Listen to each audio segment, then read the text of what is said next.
change the sex or you change the race, it's really easy to see how these arguments are just neo-racism. This idea that the only person who could sell to but as I said at the very start of my term, at the big picture, sort of philosophically, my goal is to shift to a conservative view of civil rights.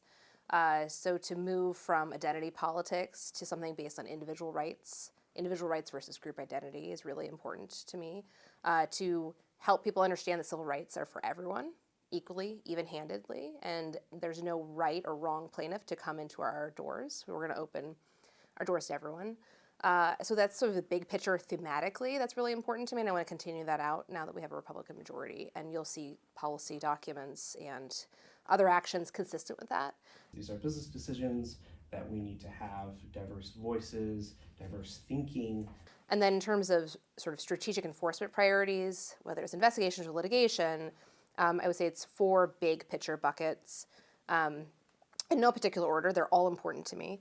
1 is attacking all forms of race discrimination, including DEI-related race or sex discrimination.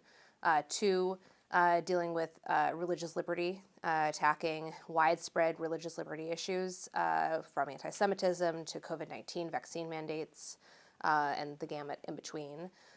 3, addressing gender identity and pushing back on that. So that is going to be a big pivot for the agency, and focusing on women's sex-based rights. And then 4, national origin discrimination, protecting all American workers, regardless of their race. If you're an American, you have rights to be protected against national origin discrimination. So that's a really broad, cross-cutting priority in a lot of industries.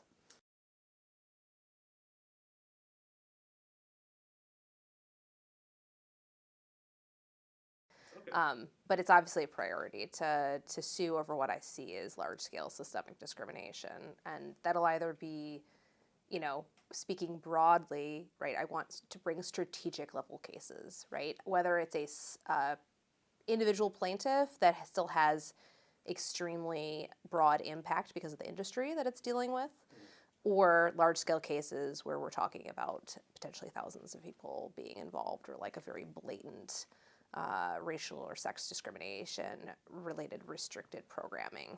Either way, we're looking for strategic impact. Illegal.